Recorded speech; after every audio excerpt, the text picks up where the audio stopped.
Olá! Dependência é o tema do estudo proposto para hoje. Antes, contudo, de discorrermos sobre essa que é a proposta de reflexão, convém façamos algumas ponderações acerca daquilo que é o nosso comportamento no dia a dia. Devemos nos questionar a todo tempo como seria a nossa fonte de satisfação se elas viessem da harmonia e da comunhão com o Deus que nos criou. Como seria o caminho de cada dia se ele fosse pautado nos exemplos e nas palavras deixadas pelo Mestre e amigo Jesus?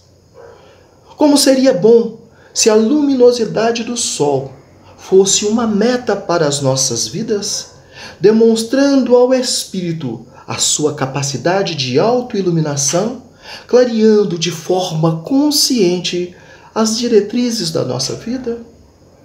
Como seria bom se o alento para as nossas dores, angústias e aflições adviessem da solidariedade, da caridade não recompensável ou de simples abraço fraterno? Pois bem, nós ainda não atingimos este grau evolutivo. Contudo, Jesus propõe que nos vigiemos, principalmente na hora de tomarmos algumas decisões para as nossas vidas, porque algumas decisões são complicadores para a nossa trajetória evolutiva. Por isso, antes de adentrarmos no tema proposto, peçamos a Jesus que Ele nos ilumine, abrindo nosso coração e nossa mente, a fim de que aquilo que nós conseguirmos aprender, que nós consigamos refletir e praticar no nosso dia a dia. Sigamos. Iniciamos fazendo uma explanação acerca da diferença entre o vício e a dependência. O vício pode ser identificado como um mau hábito, ou seja, sua permanência ou continuidade dependem diretamente da nossa vontade. Quando temos controle sobre nossas vontades e agimos consciente para com elas, buscamos de forma recorrente prazeres que embriagam e entorpecem o nosso corpo. Porém, se temos controle sobre a situação, nos enquadramos na condição de viciados. Já a dependência se manifesta por uma necessidade obrigatória em relação ao desejo ou ao objeto, ou seja, a minha vontade deixa de ser soberana, tornando-me incapaz de decidir de forma não automática por utilizar recursos que me aliviem as angústias ou majorem as minhas sensações de prazer. Então, o que vem a ser o dependente? Dependente é a pessoa que não consegue se manter sozinho, de forma naturalmente lúcida, que expressa dependência ou que esteja sujeito a algo ou a alguém. Pessoa que não consegue livrar-se de algo, especialmente de um hábito ou vício. Então, o que seria um vício psicológico? Nada mais é do que um caso de dependência onde o foco não está primordialmente no corpo físico, mas trata-se de uma necessidade psíquica, isto é, a busca é mais focada na fuga da realidade, resultando em situações ilusórias de bem-estar com esquecimento temporário de algum problema, conflito ou trauma. Então, qual seria a diferença entre o usuário e o dependente de drogas? O usuário de drogas faz o uso eventual, sem tornar isso parte da sua rotina diária. E o dependente químico não tem domínio sobre a sua vontade de utilizar as substâncias, o que transforma esse hábito em uma prioridade no seu dia a dia e afeta negativamente a sua vida em diversos aspectos. Assim, podemos subdividir a dependência em 5 partes essenciais. A primeira delas é a dependência de drogas lícitas.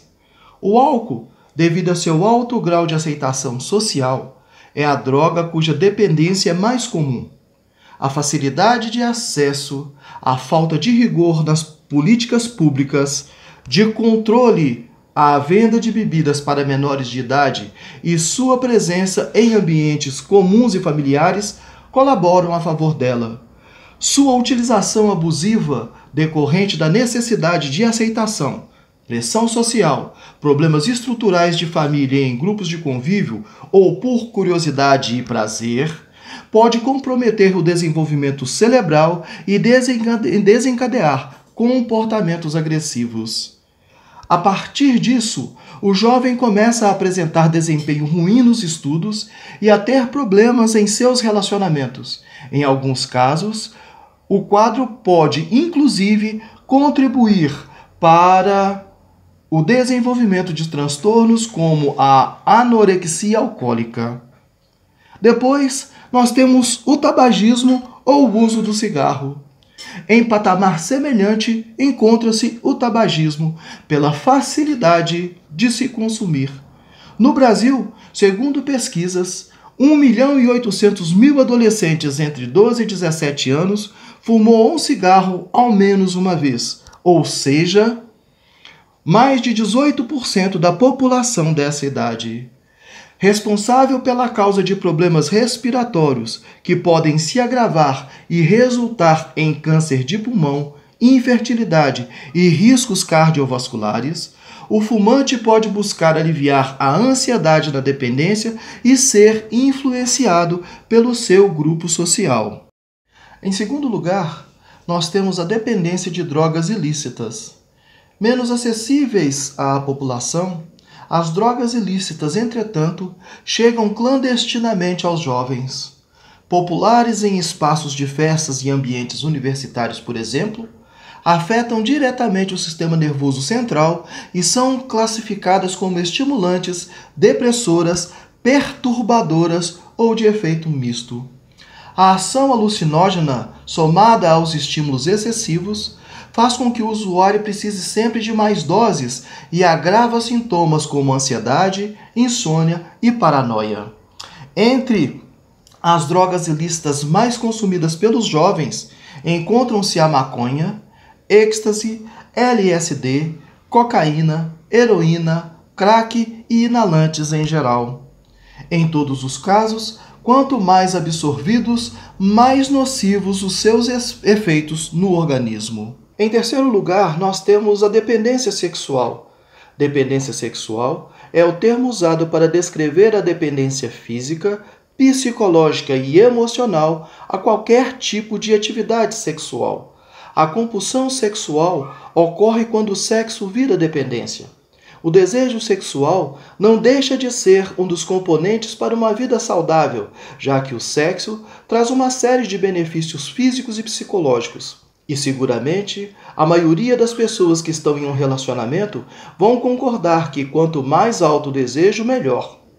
Porém, há casos em que o desejo sexual se transforma em compulsão, desencadeando uma necessidade excessiva de estimulação em fantasias que configura um transtorno chamado hipersexualidade. Afeta homens e mulheres independente da idade ou da orientação sexual. A compulsão na mulher também é conhecida como ninfomania. Já no homem, o transtorno recebe o nome de satíriase. A pessoa acaba manifestando comportamentos compulsivos em relação ao sexo, recorrendo excessivamente à masturbação, a recursos como a pornografia e, inclusive, a manter vários parceiros ao mesmo tempo. Mas como identificar que o apetite sexual está se transformando em compulsão?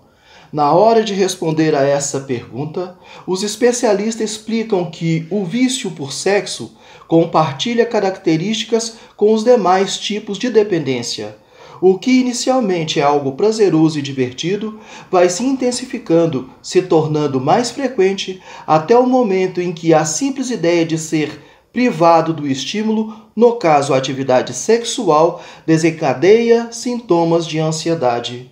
Muito Muitos tendem a reprimir o impulso, o que, sem o devido acompanhamento profissional, só serve para aumentar o mal-estar físico e psicológico, por não ceder à dependência. A falta de controle só vai aumentando com o tempo. Em quarto lugar, nós temos a chamada dependência emocional. A dependência emocional acontece quando alguém depende de outro para ser feliz, para se sentir bem, para se sentir amada, para tomar as suas próprias decisões. Você só se sente feliz quando está perto de outras pessoas? Você se ama verdadeiramente? Você consegue fazer escolhas e tomar decisões sozinho? Você precisa que as pessoas te elogiem e reconheçam suas qualidades para se sentir capaz? Quanto à sua felicidade e seu bem-estar, elas dependem de outras pessoas? A dependência emocional acontece quando o indivíduo projeta suas expectativas em outras pessoas, passando a depender de outro para ser feliz, capaz de tomar decisões e até mesmo de se sentir amado. No fundo, o dependente emocional sente muito medo de assumir responsabilidade sobre a sua própria vida e de tomar decisões erradas e ser rejeitado. Neste caso, quais são os sintomas da dependência emocional? A dependência emocional se manifesta por meio de padrão de comportamento e é importante reconhecer os sintomas deste problema para saber identificar se você é dependente ou se convive com uma pessoa assim. Os sintomas mais comuns da dependência emocional são dificuldade para tomar decisões sozinho, mesmo as mais simples. Dificuldade de dizer não e discordar das pessoas por medo de ser rejeitado. Hábito de se colocar sempre no segundo plano e fazer tudo pelos outros com o objetivo de sempre manter a pessoa por perto e alimentar a dependência. Necessidade de estimular as outras pessoas em qualquer tipo de atividade ou ação, pois não conseguem ter motivação para realizar suas próprias coisas. Incapacidade de sentir bem quando está sozinha. Ciúme exagerado e exigência de atenção exclusiva do parceiro. Falta de interesse por outras amizades ou relacionamentos. Incapacidade de planos pessoais que não envolvam outras pessoas. Insegurança no relacionamento e o hábito de ser possessivo e controlador. Incapacidade de reconhecer seu valor, sempre dividindo o mérito de suas conquistas com outra pessoa. Então, como se livrar da dependência emocional? Ter consciência do que causa este problema é o primeiro passo para se livrar dessa dependência e superar essa necessidade de suprir o vazio com o amor do outro. Uma pessoa que é emocionalmente dependente sente muito medo de errar e ser rejeitada por seus erros. Por isso, ela não se sente capaz de tomar decisões ou fazer qualquer coisa sozinha. Este é um traço muito comum em pessoas que foram superprotegidas durante a infância e cresceram dependendo de outras pessoas. O excesso de cuidados acaba sendo projetado na vida adulta e a tendência é que a pessoa dependa dos outros para reconhecer as suas virtudes e realizar suas tarefas. Quais são as dicas para superar a dependência emocional? São elas: valorize-se. Faça uma lista com suas maiores virtudes e habilidades e veja quantos recursos você tem para realizar tudo o que deseja sem precisar de outras pessoas. Perceba que você pode se amar da mesma forma que consegue amar o outro. O autorreconhecimento. Reconheça cada conquista, cada acerto e cada passo que você dá. Comemore, pois o mérito é todo seu. A maneira mais eficiente de sentir capaz é pelo autorreconhecimento. Individualidade. Faça uma lista com as coisas que você gosta de fazer sozinho e as faça sempre que puder. Goste de estar em sua companhia. Sinta que você é suficiente para a sua felicidade e que as outras pessoas apenas lhes complementem. Confie em suas decisões. Você é a única pessoa que sabe o que é melhor para a sua vida. Quando você busca a opinião do outro, na verdade está procurando a aprovação. Quando precisar tomar alguma decisão, o melhor a fazer é imaginar qual conselho daria a um amigo que está na mesma situação. Temos também a autocrítica. Seja menos autocrítico e aprenda a lidar com seus erros. Afinal, todas as pessoas cometem erros e é justamente isso que nos torna humanos. Pare de buscar a perfeição e sempre dê o seu melhor em vez de querer ser o melhor. Procure ajuda profissional. Se você se sente tão dependente a ponto de sufocar a própria individualidade e não conseguir enfrentar a vida sem o outro, o ideal é procurar ajuda profissional. Um bom psicólogo pode orientá-lo adequadamente, contribuindo para o processo de conquista da independência emocional. Acredite, fazer terapia pode ser muito libertador. Chegamos então ao quinto item, que é a dependência tecnológica.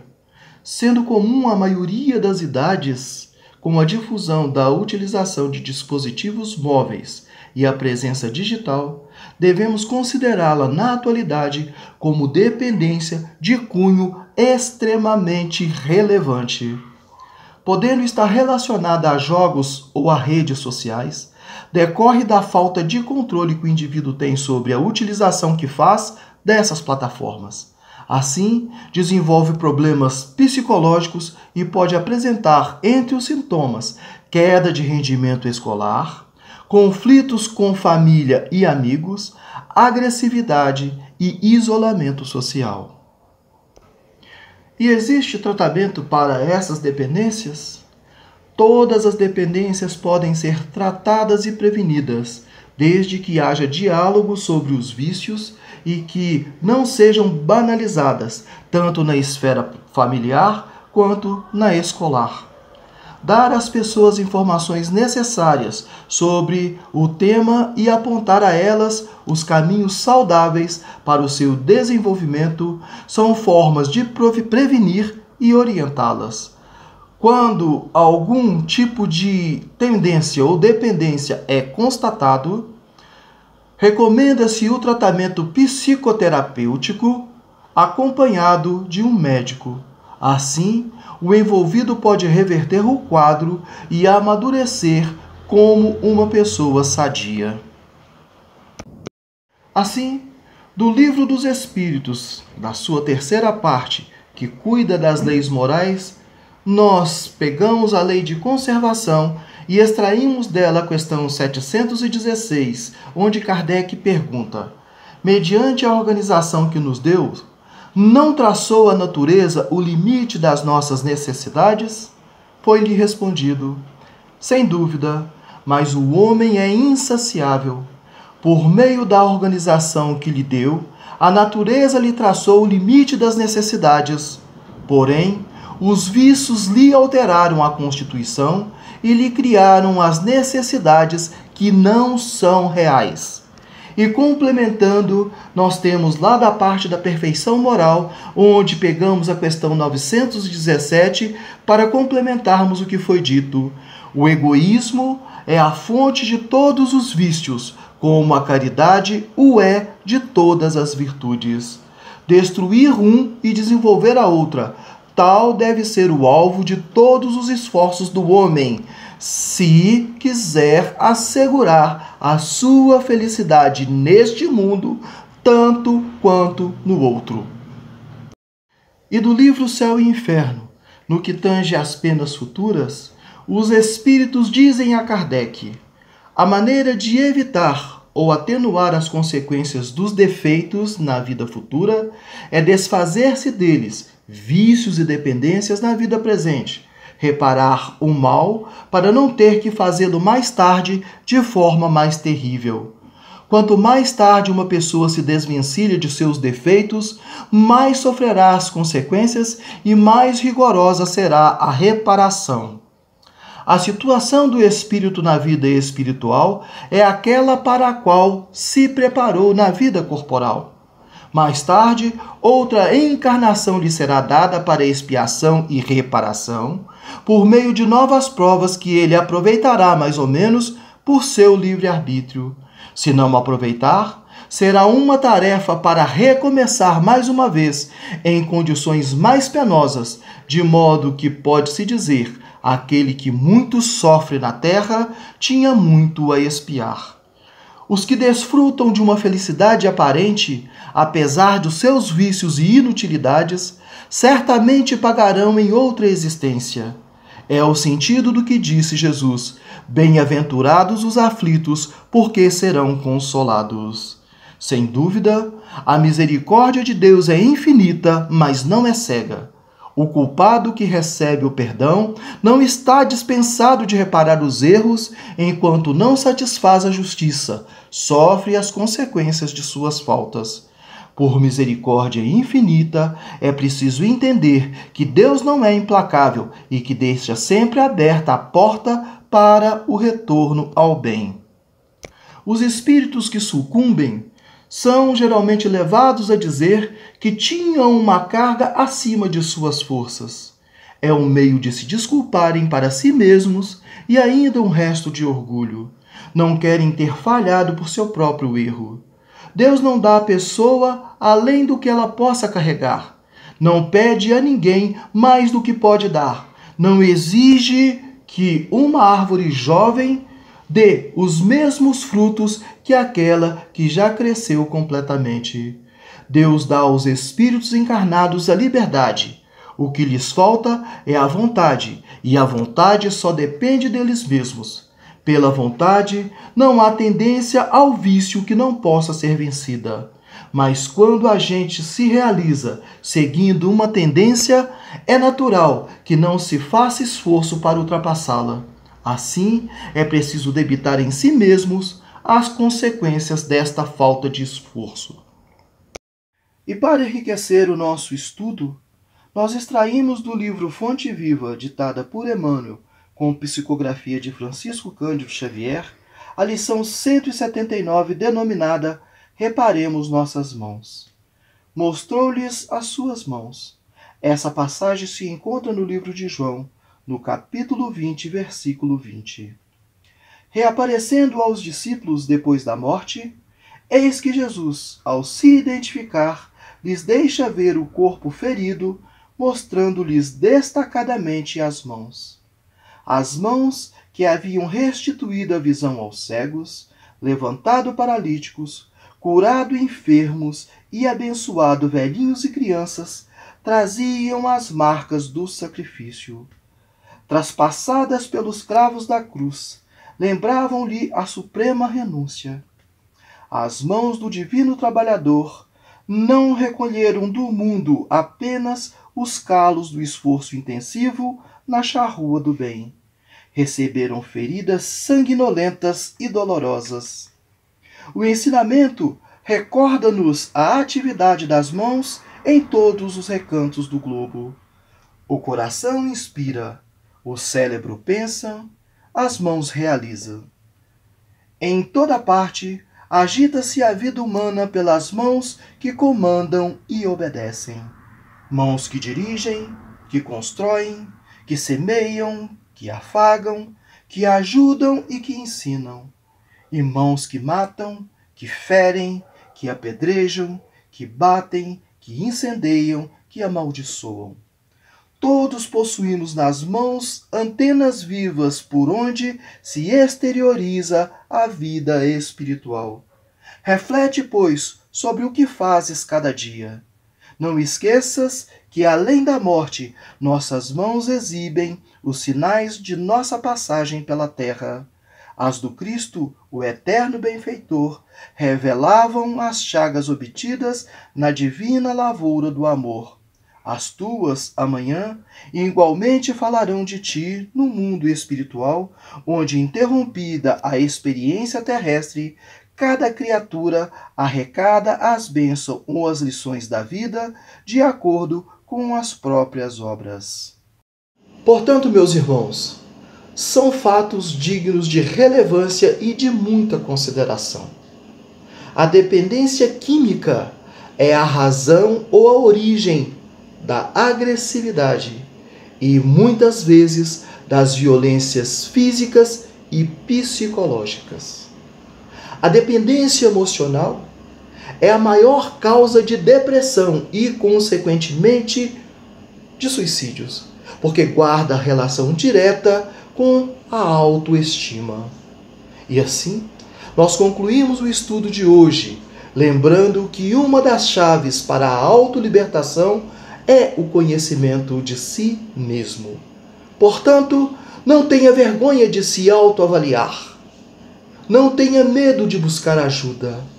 O não assumir as nossas fragilidades pode nos tornar presas fáceis para as dependências químicas ou emocionais, situações que podem comprometer sobremaneira a nossa trajetória evolutiva.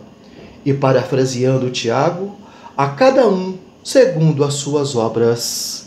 Que Jesus nos abençoe e nos ilumine. Paz e luz.